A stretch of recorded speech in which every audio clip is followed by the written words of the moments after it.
मेरा नाम है वैभव और आप लोग देख रहे हैं करियर मित्रा के यूट्यूब चैनल को। दोस्तों, प्लेट टेक्टोनिक्स प्रिंसिपल, इसको आज हम लोग देखने वाले हैं। अभी जैसा आपको पता है कि महेश वर्णवाल की जो बुक है उसको यहाँ पर हम लोग फिनिश कर रहे हैं। इससे पहले वाले वीडियोस को देखने के लिए आप लोग प्लेलिस्ट में जाइएगा और वहाँ पर जाकर आप सारी चीज़ों को देख सकते हैं। ठीक है। सो आज के इस वाले सेशन में हम स्टार्ट करेंगे प्लेट टेक्टोनिक्स थ्योरी से। अब देखो, यहाँ से 2-3 क्वेश्चन हैं जो बनते हैं एग्जामिनेशन में, यूजुअली वहीं से पूछा जाता है।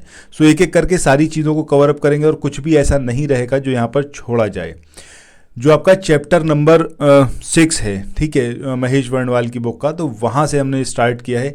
अभी जो हम पहले कवर अप कर चुके थे वो महाद्वीपीय विस्थापन सिद्धांत था, यानी कि जो महाद्वीप है, जो कॉन्टिनेंट है, वो एक जगह से दूसरी जगह विस्थापित हुए, जिसमें हमने पेंजिया को देखा था, लॉरेशिया को देखा था। उसके बाद वो टूटा जब पेंजिया, तब 2 अलग अलग पार्ट में टूटा। एक था आपका गोंडवाना लैंड और दूसरा था आपका अंगारा लैंड, ठीक है, या फिर लॉरेशिया। सो आज के इस वाले वीडियो में हम लोग स्टार्ट करेंगे प्लेट टेक्टोनिक्स थ्योरी से। इसका मतलब क्या है कि ये जो अलग अलग पूरा आप देखते हो स्थलमंडल को, ये इधर से उधर मूव ऑन कर रहा है। अब ये मूव ऑन कर रहा है तो अब भैया ज्वालामुखी बनते हैं। ज्वालामुखी क्यों बनते हैं, ये सारी चीज़ें जो हैं आज के इस वाले वीडियो में आपको समझ में आने वाली हैं। सो आइए शुरू करते हैं आज के अपने सेशन को। अब सबसे पहले प्लेट टेक्टोनिक्स थ्योरी, इस सिद्धांत के बारे में बात करें तो वैगनर के बारे में हमने बात करा था, जिन्होंने महाद्वीपीय विस्थापन सिद्धांत दिया था, उसी का एक्सटेंशन है ये। ठीक है, जो वैगनर का महाद्वीपीय विस्थापन सिद्धांत था, उसी क्रम में आगे बढ़ते हुए ये प्लेट टेक्टोनिक्स थ्योरी जो थी उसको प्रस्तुत करा गया था। यहां पर एक चीज काफी इंपॉर्टेंट है समझना कि सिर्फ महाद्वीप ही इधर से उधर मूव ऑन नहीं कर रहे हैं, जो महासागर का जो तल है वो भी इधर से उधर मूव कर रहा है। मतलब अगर हम बात करें, ये महासागर है, ऊपर ये पानी भरा हुआ है, ये पूरी प्लेट है, ये प्लेट भी मूव ऑन कर रही है। सिमिलरली जो हमारे कॉन्टिनेंट है वो इधर से उधर मूव कर रहे हैं। ठीक है। अब ये जो प्रिंसिपल था ये दिया किसने और कब दिया, तो 1962 में हैरी हेस, इनके द्वारा इस प्रिंसिपल को दिया गया था। This is one of the most important point. Examination में एग्जैक्टली ऐसे ही पूछा जाता है कि ये जो आपका प्लेट टेक्टोनिक्स प्रिंसिपल था ये एग्जैक्टली दिया किसने, तो आपको याद होना चाहिए कि हैरी हेस के द्वारा इसको दिया गया था। अच्छा, यहाँ पर सिर्फ हैरी हेस का कंट्रीब्यूशन नहीं रहा, क्योंकि अगर हम बात करें प्लेट टेक्टोनिक्स थ्योरी की, तो इसको डिस्क्राइब किसने करा, इसको डिस्क्राइब आगे जाकर इसकी जो व्याख्या करी या फिर इसका पूरा डिस्क्रिप्शन की हम बात करें, किसने इसको डिस्क्राइब करा, तो वो थे आपके कौन, मॉर्गन। तो इन 2 लोगों का नाम आपको ज़रूर याद रखना है, एक है मॉर्गन, दूसरे हैं आपके हैरी हेस। हैरी हेस ने 1962 में इस सिद्धांत को दिया है। वहीं मॉर्गन की बात करें तो उन्होंने व्याख्या करी है। इस पॉइंट को आप अपने माइक्रो नोट्स में बना सकते हो। ठीक है, माइक्रो नोट्स में इसको आप लिख सकते हो। अब किस किस जियोलॉजिस्ट ने इसको सपोर्ट करा, इसमें मैकेंजी थे, पार्कर थे, होम्स थे, बट इसको याद रखने की कोई खास ज़रूरत नहीं है, सिर्फ यहाँ पर आप देख रहे हो, दैट इज सफिशिएंट। इसके बाद नेक्स्ट हम बात करते हैं कि इस सिद्धांत के अकॉर्डिंग है क्या, क्या है एग्जैक्टली ये सिद्धांत। तो जैसा मैंने आपको बताया कि अर्थ की जो क्रस्ट है, भूपर्पटी है, वो छोटी छोटी और बड़ी बड़ी प्लेटों में डिवाइड हो रखी है। ठीक है। अब ये प्लेटें इन टोटल मतलब बहुत सारी हैं, बट 100 किलोमीटर की मोटाई वाला जो हमारा स्थलमंडल है या फिर लिथोस्फीयर है, उससे निर्मित होती हैं, और दुर्बल मंडल यानी कि एस्थेनोस्फीयर, इस पर ये तैरती रहती हैं, जो कि पूर्णतः सीमा यानी कि सिलिकॉन मैग्नीशियम का बना हुआ है तथा वह अपेक्षाकृत अधिक घनत्व का होता है। इसके बाद आगे इसमें देखते हैं कि जो प्लेट है उनके संचालन का जो मेन रीज़न है, मेन कारण है, वो क्या है आपका, एस्थेनोस्फीयर में रेडियो एक्टिव पदार्थ की उपस्थिति के कारण तापीय संवहन तरंगों की चक्रीय संचरण प्रक्रिया। अब ये शायद थोड़ा समझने में दिक्कत हुई हो। ठीक है, इसको यहाँ पर समझते हैं। देखो, ये नीचे हमारा क्या है, ऊपर तो हो गया हमारा स्थलमंडल, ठीक है, और नीचे क्या आ जाएगा हमारा एस्थेनोस्फीयर। ठीक है, ऊपर लिथोस्फीयर और नीचे क्या आ जाएगा हमारा एस्थेनोस्फीयर। अब क्या हो रहा है, यहाँ पर ये लिक्विड फॉर्म में है। ठीक है। अब यहाँ पर ये जो तरंगे हैं, तरंगे मतलब जैसे आप पानी में देखते हो ना, पानी में उबाल आता है, पानी में उबाल आता है तो इस तरीके से संचरण होता है। ठीक है। सो ये जो नीचे संचरण हो रहा है उसकी वजह से जो ऊपर की ये प्लेट है, सपोज ये 2 प्लेट हैं, ठीक है, अब ये प्लेट क्या हो रही है, जब ये इस तरीके से ऐसे यहाँ पर होगा तो ये प्लेट इधर मूव ऑन करेगी, और जब ये इधर डायरेक्शन में इस तरीके से होगा तो ये प्लेट इधर, तो ये प्लेट इधर चली जाएगी, ये प्लेट इधर चली जाएगी, विस्थापित होती चली जाएंगी। अब ये प्रक्रम ऐसे नहीं होता है कि एक दिन के अंदर हो गया, सालों साल धीरे धीरे धीरे धीरे, जैसे आपने सुना भी होगा कि हिमालय में जो माउंट एवरेस्ट है उसकी हाइट बढ़ रही है। ठीक है। अब उसका रीज़न क्या है कि इंडियन प्लेट जो है वो यूरेशियन प्लेट की ओर खिसक रही है, मूव ऑन कर रही है, जिसकी वजह से बीच में जो अवसाद है उस पर दबाव पड़ रहा है और पूरी हाइट उसकी हिमालय की ऊपर उठ रही है। अच्छा, यहाँ पर हम बात करें कि प्लेटों की संख्या कितनी है, तो नासा ने बताया तकरीबन 100 है, लेकिन जो इंपॉर्टेंट है वो 6 बड़ी प्लेटें याद रखनी है और 20 छोटी प्लेटों को आपको याद रखना है। अब ये प्लेटें कौन कौन सी हैं? 6 बड़ी प्लेटों की बात करें तो इसमें अमेरिका की प्लेट, इसमें 2 प्लेट आ जाती हैं आपकी नॉर्थ अमेरिका की और south American plate, African plate है, यूरेशियन प्लेट है, इंडो अफ्रीकन प्लेट है, प्रशांत प्लेट है और अंटार्कटिका प्लेट है। तो ये 6 प्लेटें हैं। यहाँ पर नीचे आप डायग्राम में इसको अच्छे से समझ सकते हो। देखो, ये है आपका जो बड़ी प्लेट है नॉर्थ अमेरिकन प्लेट, ये है आपकी यूरेशियन प्लेट, यहाँ आ जाती है आपकी south American plate, this is African plate, फिर यहाँ पर ये ऑस्ट्रेलियन प्लेट आ जाती है, ठीक है, और नीचे आ जाती है आपकी अंटार्कटिका प्लेट। तो ये जो प्लेट हैं ये कैसी हैं? आपकी 6 बड़ी प्लेटें हैं। वहीं अगर छोटी प्लेटों की बात करें तो इसमें आपकी नाज़का प्लेट आपको याद रखना है, ठीक है। इसके अलावा इंडियन प्लेट तो याद रहेगा ही, फिलीपींस सी प्लेट याद रखिएगा। इसके अलावा आपका ये अरेबियन प्लेट भी यहाँ पर है, ठीक है। तो ये सारी है छोटी प्लेटें। और अगर छोटी प्लेटों की बात करें तो इसमें कोकोस प्लेट, ये भी काफ़ी इंपॉर्टेंट है और इसके ऊपर पहले क्वेश्चन भी पूछा गया है कि कोकोस प्लेट जो है ये किस किस के बीच में आती है। तो ये आपकी मध्य अमेरिका, ठीक है, मध्य अमेरिका और नाज़का प्लेट, या फिर हम कहें तो मध्य अमेरिका और साउथ अमेरिकन प्लेट के बीच में आती है, ठीक है। तो इस पॉइंट को भी यहाँ पर याद रखिएगा, एग्जामिनेशन के पॉइंट ऑफ व्यू से ये इंपॉर्टेंट है, क्योंकि पहले आ चुका है। एक यही क्वेश्चन है जो आपसे पूछा गया था इस पर्टिकुलर चैप्टर में कि कोकोस प्लेट जो है तो किसके मध्य है। तो ये अगर आपको ऑप्शन में ऐसा दिखे कि मध्य अमेरिकन प्लेट और जो प्रशांत प्लेट है या फिर पैसिफिक प्लेट है इसके बीच में, तब भी आप इसको यही लगाइएगा, ठीक है। अदरवाइज नाज़का प्लेट दे दें और ये दे दें आपसे जो मध्य अमेरिकन प्लेट है, ठीक है, इस तरीके से आए तब भी आप उसको लगा सकते हैं, बट आपको पता होना चाहिए। इसके अलावा कैरिबियन प्लेट, इसको भी यहाँ पर याद रखिएगा, ठीक है। इसके बाद ये आता है आपका जुआन डी फूका प्लेट, ये यहाँ पर लोकेटेड है। लोकेशंस इनकी ज़रूर पता होनी चाहिए, क्योंकि एग्जामिनेशन में जब पूछा जाएगा तो आपको लोकेशन ही दी जाएगी, ठीक है। तो जुआन डी फूका प्लेट हो गई, यूरेशियन प्लेट आप ऑलरेडी देख चुके हैं, अरेबियन प्लेट देख ली आपने, इंडियन प्लेट देख ली, फिलीपींस सी प्लेट भी यहाँ पर हम कवर अप कर लिए, ऑस्ट्रेलियन प्लेट देख ली आपने, अंटार्कटिका प्लेट नीचे है। इसके बाद ये भी काफ़ी इंपॉर्टेंट है, सकोशिया प्लेट, इसको भी याद रखिएगा, दिस इज ऑल्सो इम्पॉर्टेंट, ठीक है। तो सकोशिया प्लेट आपकी अंटार्कटिक प्लेट और साउथ अमेरिकन प्लेट के बीच में आती है, इस तरीके से इसको याद रखना है। चलो, इसके बाद आगे हम बढ़ते हैं और बात करते हैं यहाँ पर छोटी प्लेटों की, ठीक है। चलो, प्लेटों की बात कर रहे थे, नाज़का प्लेट को अभी हमने देखा है पूर्वी प्रशांत प्लेट में। इसके अलावा कोकोस प्लेट देख ली, अरेबियन प्लेट देख ली, फिलीपींस देखी, स्कोशिया प्लेट देख ली, कैरेबियन प्लेट देख ली, जुआन डी फूका प्लेट देख ली, सोमाली प्लेट और वर्मी प्लेट, ये सब इंपॉर्टेंट प्लेट्स हैं। समीक्षा अधिकारी, सहायक समीक्षा अधिकारी, इसके लिए एक बेहतरीन कोर्स के बारे में यहाँ पर बात करूंगा मैं आपसे। सिर्फ 8 हफ्ते के अंदर सारा सिलेबस आपका कवर अप होगा रहेगा, ज्योग्राफी रहेगी और हिस्ट्री रहेगी। इसका आपको एक समराइज्ड फॉर्म में पीडीएफ प्रोवाइड किया जाएगा। इस पीडीएफ के बेस्ड पर अगले दिन आपसे एमसीक्यू परफॉर्म करवाए जाएंगे टेलीग्राम चैनल पर, ठीक है। अब देखो, यहाँ पर इस पूरे कोर्स का हमारा ड्यूरेशन कितना है? 8 वीक्स है। इन 8 वीक्स के लिए आपसे जो चार्ज लिया जाएगा, जो फीस ली जाएगी, that will be just 300 rupees. 300 रुपये में आप इस कोर्स में एनरोल करवा सकते हैं।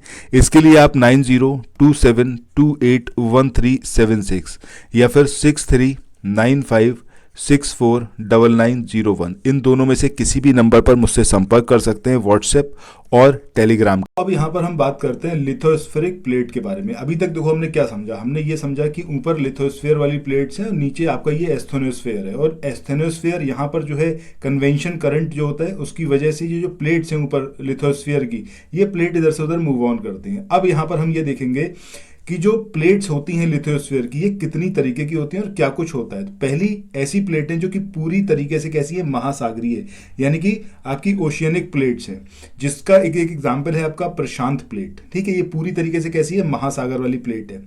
दूसरी होती है आपकी पूर्णतः महाद्वीपीय, यानी कि कॉन्टिनेंट की प्लेट। तीसरी होती है आपकी मिश्रित, जिसमें अमेरिका प्लेट उसका जो है एक एग्जाम्पल है। अब यहाँ पर आगे हम बात करना स्टार्ट करते हैं। सबसे पहले प्लेटों के किनारे ही भूगार्विक क्रियाओं के दृष्टिकोण से सर्वाधिक महत्वपूर्ण होते हैं। इस बात का क्या मतलब है? भूगार्विक क्रियाओं का क्या मतलब है, सबसे पहले ये पता होना चाहिए। भूगार्विक क्रियाओं का मतलब है जो भूकंप आता है, मतलब भूगर्भ के अंदर, पृथ्वी के अंदर जो क्रियाएं हो रही हैं जिसके फलस्वरूप चीजें हमें देखने को मिलती हैं, इसमें आपका भूकंप हो गया, ज्वालामुखी हो गए, इन घटनाओं की बात हो रही है। इसकी वजह से क्या होता है, काफ़ी कुछ चेंजेस आते हैं, लैंड फॉर्म चेंज होते हैं। जब आप देखोगे किसी वॉल्केनिक एक्टिविटी को, तो क्या होगा, ज्वालामुखी जब फटेगा, उसका उद्गार होगा, तो अंदर से जो है मैग्मा लावा की फॉर्म में बाहर आएगा। मतलब अंदर होता है तो मैग्मा कहलाता है, बाहर आ जाता तो लावा कहलाने लगता है। ठीक है, वो आएगा तो चारों तरफ बिछ जाएगा, कई जगह उससे पर्वत का निर्माण होगा, कई जगह पठार बन जाएगा, मतलब अलग अलग लैंडफॉर्म जो है उससे क्रिएट होंगे। ठीक है, सो ये जो भूकंपीय और ज्वालामुखी वो है क्रियाएं हैं, ठीक है, ये सब कहाँ होती हैं, जहां पर हमें प्लेट्स के किनारे देखते हैं। ठीक है, अभी हम आगे इसको बहुत अच्छे से देखेंगे, जब एक आप इमेज देखोगे उसमें सारी बातें क्लियर होंगी।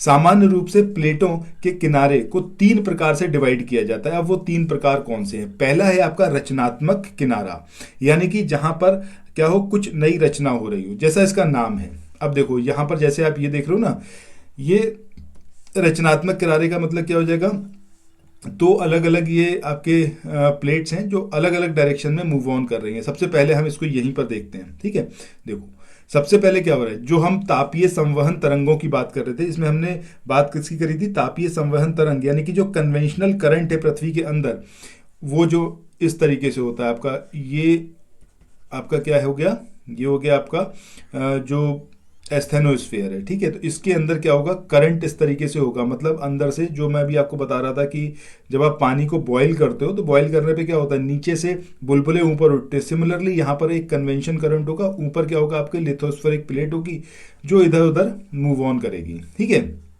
सो तापीय संवहन तरंगों के ऊपरमुखी स्तंभों के ऊपर अवस्थित होती हैं। इसके कारण 2 प्लेटें एक दूसरे से विपरीत दिशा में गतिशील होती हैं, जो अभी हमने देखा। मतलब एक प्लेट अगर इधर मूव करेगी तो दूसरी प्लेट इधर मूव करेगी, और दोनों के मध्य भ्रंश दरार पड़ जाती है। ऑब्वियस सी बात है, जब इधर उधर मूव ऑन करेंगी तो बीच में क्या होगा, ये दरार पड़ जाएगी। जैसे ही दरार पड़ेगी तो यहां से जो अंदर जला हुआ या फिर हम पिघला हुआ पदार्थ की बात करें, ये ऊपर आना शुरू होगा, और ये जो मैग्मा होगा ये ऊपर आ जाएगा और ठोस होकर एक नई भूपर्पट्टी का निर्माण होगा। ऑब्वियस सी बात है, समझ गए ना आप? मुझे लगता है कि इसमें कोई दिक्कत नहीं हुई होगी आपको। अब इसको यहाँ पर इमेज में एक बार समझ लो।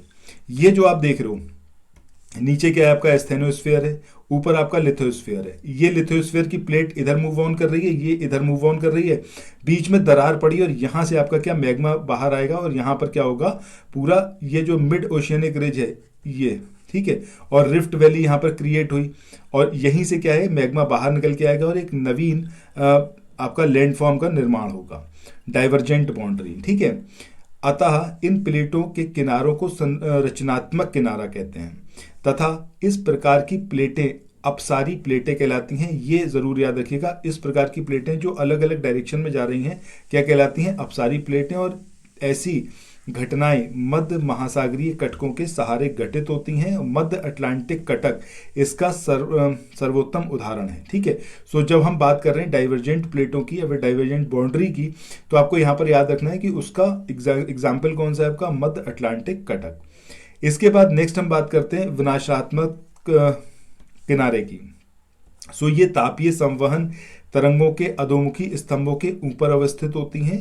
इससे 2 प्लेटें अभिसरित होती हैं, यानी कि कन्वर्जेंट होती हैं। ऐसे 2 प्लेटें आपस में टकराएंगी, तब यहाँ पर क्या होगा, विनाश होगा।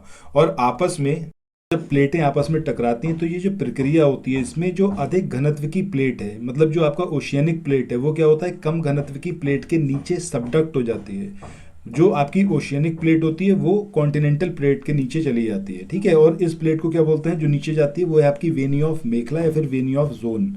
क्योंकि यहाँ प्लेट का विनाश होता है, इसलिए इसको क्या बोलते हैं, विनाशात्मक किनारा भी बोलते हैं। और ऐसी प्लेट अभिसारी प्लेट या फिर कन्वर्जेंट प्लेट कहलाती हैं, जहाँ पर आपस में इस तरीके से ये प्लेट टकराती हैं। ठीक है, और अभिसारी प्लेट की अंतःक्रिया जो होती है उसकी 3 दशाएं हो सकती हैं। अब ये 3 दशाएं कौन कौन सी हैं, आइए उसको समझते हैं।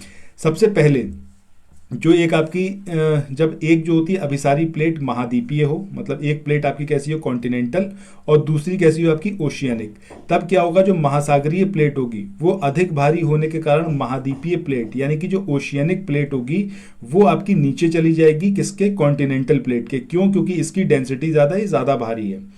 इससे क्या होगा जब ये नीचे जाएगी तो यहाँ पर एक गर्त का निर्माण होगा, ठीक है, और इसमें अवसादों के निरंतर जमाव और उसके बाद जब इसमें ना फोल्ड पड़ेंगे, वलन पड़ेंगे, तब यहाँ पर फोल्डेड माउंटेन्स का निर्माण होगा, जिसका एग्जाम्पल क्या है आपका रॉकी और एंडीज है। इसके बाद नेक्स्ट अगर हम बात करें इसमें कि वेनियॉफ जोन, इसमें जो पिघला हुआ मैग्मा होता है वही आपका भूपर्पटी को तोड़ते हुए ज्वालामुखियों का निर्माण करता है। यानी कि जब आपका कन्वर्जेंट प्लेट होगी तब आपका ज्वालामुखियों का यहाँ पर निर्माण होगा। और अमेरिकी प्लेट का जो वेस्टर्न कोस्ट है वहाँ पर जो पर्वतों का निर्माण हुआ है, ज्वालामुखी उद्गार वहाँ पर देखने को मिलता है। एंडीज के जो आंतरिक भाग हैं जिसके अंदर आपको कोटोपैक्सी और चिम्बाराजो इस जैसे ज्वालामुखी हैं वो वहाँ पर पाए जाते हैं, और इसी अंतर मतलब इसको पूरी क्रिया द्वारा समझा जा सकता है। अब जैसे यहाँ पर जो आप देख रहे हो ये आपकी ओशियनिक क्रस्ट है और ये आपकी कॉन्टिनेंटल क्रस्ट है। अब ये ज़्यादा हैवी है, तब ये क्या करेगी, नीचे जाएगी कॉन्टिनेंट के। जब नीचे जाएगी तो यहाँ पर जब रगस लगेगी, रगस समझ रहे, एक दूसरे टकराएंगी, तो यहाँ पर क्या होगा, गर्मी उत्पन्न होगी और वही आपकी जो नीचे का पूरा मटेरियल होगा, जो अवसाद होगा, वो पिघलना शुरू होगा और यहाँ पर एक ज्वालामुखी क्रिएट होगा। समझ रहे हैं आप? तो इस तरीके से इसको आप यहाँ पर देखते हुए चलें। इसके बाद आगे यहाँ पर बात करें, ये तो बात हो गई तब जब हमने बात करी कि एक ओशियनिक प्लेट है और दूसरी कैसी है आपकी कॉन्टिनेंटल। अब क्या हो कि जब दोनों ही प्लेटें महासागरीय हों, यानी कि दोनों ही कैसी हों आपकी ओशियनिक प्लेट हों, तब क्या होगा जो अपेक्षाकृत बड़ी और जो भारी प्लेट होगी उसका किनारा हल्की, यहाँ पर ये हल्की लिखा हुआ है, हल्की प्लेट का प्लेट के नीचे जो है वो सबडक्ट हो जाएगा और इससे जो महासागरीय गर्त हैं उनका निर्माण होगा। ज्वालामुखी द्वीप उसकी पूरी एक श्रृंखला सी बन जाती है। प्रशांत प्लेट और जापान सागर प्लेट या फिर फिलीपींस प्लेट की जो अभिसरण क्रिया है उसको इसी के द्वारा समझा जा सकता है, मतलब दोनों ही प्लेट कैसी हैं, ओशियनिक। तीसरा केस वो उत्पन्न होता है जब दोनों प्लेट कैसी हों आपकी महासागरीय हों, ठीक है, दोनों ही महाद्वीपीय हों, यानी कि दोनों की दोनों प्लेट जो हैं वो कैसी हो आपकी कॉन्टिनेंटल प्लेट हो, तो वेनियॉफ जोन क्षेत्र में जो सबडक्शन होगा वो उतना प्रभावी नहीं हो पाता जितना कि ज्वालामुखी मतलब उत्पन्न हो सके। तो ज्वालामुखी इस केस में उत्पन्न नहीं होंगे जब दोनों ही प्लेट कैसी हो, महाद्वीपीय यानी कि कॉन्टिनेंटल। सो एग्जामिनेशन में इस चीज़ को याद रखिएगा, आपसे एग्जामिनेशन में पूछा जाएगा कि निम्न में से किन प्लेटों के टकराव की वजह से ज्वालामुखियों का उद्गार नहीं होगा।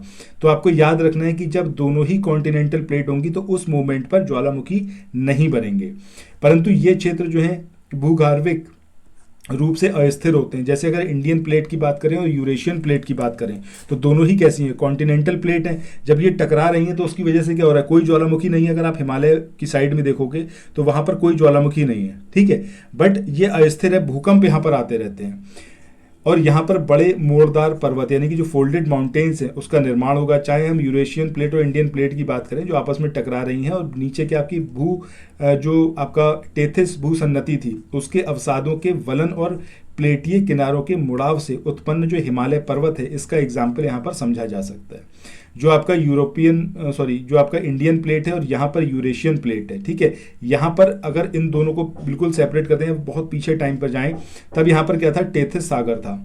टेथिस सागर था यानी कि यहाँ पर अवसाद था। अब ये दो कॉन्टिनेंटल प्लेट जो आपस में टकरानी स्टार्ट हुई, ये दो प्लेट आपस में टकरा रही हैं, तो यहाँ पर जो अवसाद जमा था ये अवसाद ऊपर उठना शुरू हुआ और यही क्या बनाया गया, यहाँ पर हिमालय बन गया, ठीक है। अब ये भी आपसे पूछा जा सकता है एग्जामिनेशन में कि यहाँ पर मतलब हिमालय वाले जोन में कोई भी ज्वालामुखी नहीं है, इसका कारण क्या है। एक आपको स्टेटमेंट दे देगा और दूसरा रीजन दे देगा। रीजन में आपको इस तरीके से दे दिया जाएगा कि दोनों ही कॉन्टिनेंटल प्लेट हैं, इसकी वजह से यहाँ पर कोई भी ज्वालामुखी नहीं बना है। इसके बाद थर्ड यहाँ पर हम बात करते हैं वो है आपका संरक्षी किनारा। अभी हमने देखा था रचनात्मक किनारा, विनाशनात्मक किनारा, अब संरक्षी किनारा। जब दो प्लेटें एक दूसरे के समानांतर विस्थापित होती हैं, मतलब एक प्लेट ये है और दूसरी प्लेट आपकी ये है, ठीक है, दोनों समानांतर इस तरीके से मूव ऑन हो रही हैं या फिर इस तरीके से मूव ऑन हो रही हैं, ठीक है, मतलब एक प्लेट ये है और दूसरी प्लेट ये है, दोनों ही पैरेलली मूव ऑन हो रही हैं। उस केस में क्या होगा, कोई भी अंतःक्रिया नहीं हो पाएगी और इसी को क्या बोलते हैं, संरक्षी किनारा कहा जाता है। अब यहाँ जो रूपांतरित भ्रंश है उसका निर्माण होगा। इसके लिए आपके कैलिफोर्निया के पास में जो सैन एंड्रियास भ्रंश है, फॉल्ट है, उसका निर्माण जो इसका एग्जाम्पल है। इसके बाद अगर हम बात करें कि प्लेट टेक्टोनिक प्रिंसिपल, इसके यूज़ क्या हैं, तो इसका यूज़ ये है कि भैया ज्वालामुखी क्यों होते हैं, भूकंप क्या आते हैं, इसको समझने में, इन गतिविधियों को, इन एक्टिविटीज़ को समझने में ये हेल्प करती है। दूसरा, ज्वालामुखी की सक्रियता और निष्क्रियता को भी इससे समझा जा सकता है। सो इसी के साथ आज जो है आपका ये चैप्टर नंबर 16 यहाँ पर फिनिश हो गया है, और इसके बाद हम नेक्स्ट चैप्टर पर आएंगे। चैनल को सब्सक्राइब करना मत भूलिएगा, नोटिफिकेशन बेल के आइकन को भी जरूर प्रेस करिएगा। सो थैंक्स फॉर वॉचिंग, मिलते हैं नेक्स्ट वीडियो में, बाय बाय।